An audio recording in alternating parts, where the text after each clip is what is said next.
प्रिय भाई बहनों, शुभाशीष। आज का यह वीडियो कक्षा अष्टम खा शारीरिक शिक्षा विषय के अंतर्गत पाठ 5 प्राथमिक उपचार का अगला भाग है। आज के इस वीडियो में पागल कुत्ते के द्वारा काटे जाने के बारे में हम प्राथमिक उपचार के बारे में बताएंगे। भाई बहनों, पागल कुत्ता अथवा बंदर, लोमड़ी या अन्य कोई जानवर यदि हमें काट लेता है तो ये सामान्य बात नहीं है, ये असामान्य बात है। क्योंकि पागल कुत्ते अथवा पागल जानवर के काटे जाने से हमारे शरीर में हाइड्रोफोबिया नामक रोग हो जाता है, जो अत्यंत घातक होता है। कुछ ही पल में या 2-1 दिनों के अंदर हमारी मृत्यु तक हो सकती है, यह तय है।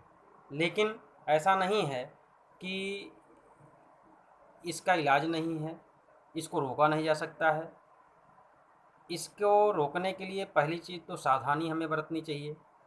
जीव जंतुओं के सामान्य लक्षणों को हमें परखना चाहिए, चाहे हमारे पालतू जीव जंतु हों या जानवर हों, कुत्ते हों, बिल्ली हों या बंदर हों। और समाज में हम जाते हैं, बाहर जाते हैं, तो वहाँ भी हमें उनके लक्षण हमें देख करके उनके पास जाना या न जाना ये तय करना चाहिए। प्रायः इन जानवरों से हमें सावधानी बरतना चाहिए। सावधानी बरतने से और हम काफ़ी हद तक इस खतरे से बच सकते हैं, हाइड्रोफोबिया नामक रोग से बच सकते हैं। परंतु यदि हमें काट लिया तब हम क्या करें? तो इसके लिए पहले हमें प्राथमिक उपचार में उस घाव वाले स्थान को साफ से धुलें, डिटॉल से धुलें, ताकि जो उसके जीवाणु, रेबीज के जो जीवाणु हैं, बैक्टीरिया हैं, वो नष्ट हो जाएं, वह साफ़ हो जाएं। इसके बाद में जो ब्लड में हमारे अंदर जा रहा है तो उसमें हमें और कार्बोलिक एसिड भर देना चाहिए। कार्बोलिक एसिड भरने से और वो काफ़ी हद तक और रेबीज नाशक हो जाता है, एंटी रेबीज हो जाता है।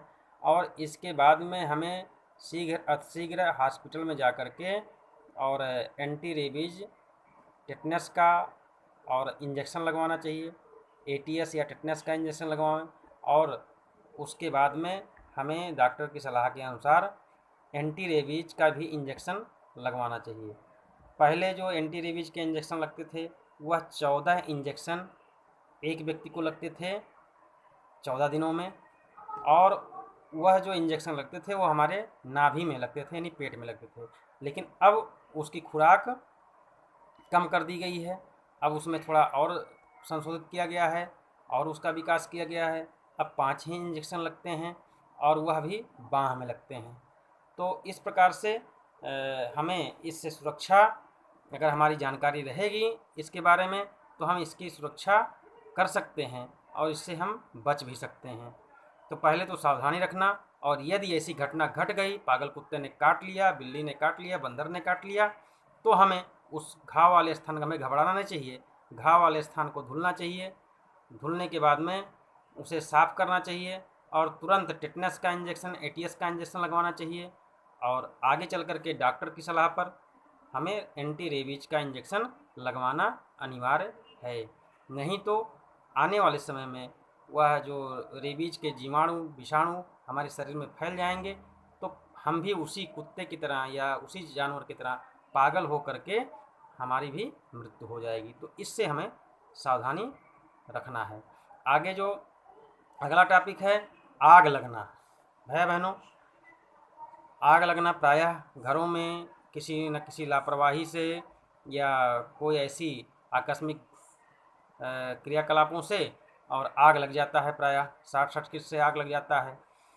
जैसे बिजली से आग लग जाना, तार स्पार्क किया और आग लग गया, वोल्टेज हाई आया तो आग लग गया, गैस लीक हुआ तो आग लग गया, या किसी चीज़ को हम जला रहे हैं, जैसे ठंडक में कोयला जला रहे हैं, लकड़ी जला रहे हैं, तो उससे भी हमारे घर में आग लग जाता है। या घर में जो गरीब परिवार हैं वहाँ चूल्हे, लकड़ी का चूल्हा जलाते हैं, उपल का प्रयोग करते हैं, तो इस प्रकार से वहाँ भी आग लग जाता है। क्योंकि वहाँ आग लगने का खतरा ज़्यादा रहता है, क्योंकि उनके घर जो होते हैं वो फूस के, लकड़ी के बने होते हैं गरीब परिवारों में। तो इस प्रकार से आग लग जाता है। और जो पक्के के मकान होते हैं वहाँ शॉर्ट सर्किट से अर्थात बिजली से और कभी कभी गैस रसोई गैस लीक होने से आग लग जाता है। तो ऐसी स्थिति में हमें क्या करना चाहिए? तो आग के जो प्रकार हैं वो पहला है ठोस आग। अगर लकड़ी से आग लगता है, घास फूस से आग लगता है तो इसे हम ठोस आग कहते हैं। दूसरा है तरल आग। यदि हमें पेट्रोल, डीजल और ऐसे लिक्विड मिट्टी के तेल, ऐसे लिक्विड पदार्थों से जब आग लगता है हमारे घर में या कहीं आस पड़ोस में, तो उसे हम तरल आग कहते हैं। और एक होता है गैस अर्थात वायु द्वारा लगने वाला आग। तो वायु द्वारा जो लगने वाला आग होता है वह गैस लीक होने से होता है। तो इस प्रकार से आग के 3 प्रकार हैं और इन तीनों प्रकारों के बारे में आपको बताया। इसके बाद में आग का जो फैलाव होता है, यानी आग का जो विस्तार होता है, तो एक होता है संवाहन विध, एक होता है संवरण विध। तो संवारण और संवहन ये 2 प्रकार के हैं। संवारण यानी संवरण जैसे कि ठोस वस्तु में मान लीजिए आग लगती है, तो ठोस वस्तु में एक तरफ आग लगती है तो दूसरी तरफ भी जलने की संभावना रहती है, यानी ऊष्मा का संचालन ठोस वस्तुओं द्वारा जब होता है तो उसे हम संवारण कहते हैं। और संवहन जैसे यदि आग लगती है, मान लीजिए तरल वस्तु द्वारा आग लगती है, तो उसके धुएं और उसकी लपटों से दूसरे अगल बगल के भी घर जलने लगते हैं, तो वह एक प्रकार का संवहन होता है।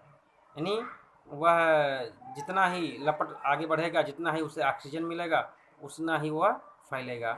और एक जो होता है कि ठोस वस्तु जैसे पिलर मान लीजिए गर्म हो गया, तो पिलर गर्म होते होते और अन्य जो पिलर के पास जो कपड़े हैं या अन्य वस्तुएं हैं उनको भी जला देता है, तो इसे हम संवारण कहते हैं। और संवहन अर्थात लपटों द्वारा, धुओं द्वारा जो आग फैलता है उसे हम संवहन कहते हैं, यानी हवा द्वारा, लपट द्वारा जो आग फैलता है। तो इस प्रकार से आग फैलने की 2 प्रकार की विधियां हैं। इसी प्रकार से आग बुझाने की भी विधियां हैं। आग बुझाने के लिए हमें जैसे तरल वस्तुओं से आग लगा है तो उसको हमें क्या करना है? पानी डालना है, यानी जो आग का टेम्परेचर है उस टेम्परेचर को और कम करना है। आग के टेम्परेचर से न्यूनतम तापमान उसका कर देना है, तो निश्चित रूप से वो आग बुझ जाएगी। दूसरा है जब ठोस वस्तुओं द्वारा आग लगती है, तो जैसे गैस द्वारा आग लगे या अन्य ठोस वस्तुओं द्वारा आग लगे, तो हम उस पर क्या करते हैं कि उसको आग बुझाने के लिए वो हवा का जो ऑक्सीजन का जो बहाव है उसको कम करने का प्रयास करते हैं। यदि आग को ऑक्सीजन नहीं मिलेगा तो आग बुझ जाएगी। तो उसके लिए क्या करते हैं? उस पर बालू डाल देते हैं, मिट्टी डाल देते हैं या कंबल से ढक देते हैं। छोटा वस्तु में आग लगा हो, थोड़ा बहुत आग लगा हो। दूसरा मसलने की एक विधि है।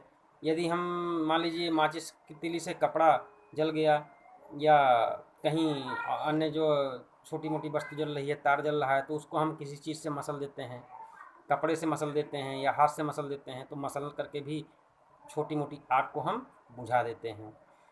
तो ऐसे आग बुझाने की भी अनेक विधियां हैं। इन विधियों को जो हम जानेंगे, इन विधियों को जो हम समझेंगे, तो हम छोटे मोटे खतरों से हम बच सकते हैं। और छोटे मोटे खतरों से ही नहीं, बहुत बड़े खतरों से हम बच सकते हैं, क्योंकि छोटे मोटे खतरों से बड़े खतरे उत्पन्न होते हैं। जैसे आग की एक चिंगारी और पूरे घर को जला देती है, तो उस एक चिंगारी को बुझाने का तरीका हमको आना चाहिए। वह एक चिंगारी ना निकले, अर्थात अगर निकलती है तो वह कैसे बुझ जाए तुरंत, इसका जानकारी हमें रखना आवश्यक है। तो इसलिए हम छोटी छोटी चीज़ों को अपना करके बड़े बड़े खतरे से बचने का उपाय जान जाते हैं, सीख लेते हैं, तो हमारा नुकसान नहीं होने पाता है। आज के लिए इतना ही। यह जो वीडियो है यह इस पाठ का अंतिम वीडियो है। इसके बाद शारीरिक शिक्षा में पाठ 6 पढ़ाया जाएगा। आज के लिए इतना ही। धन्यवाद।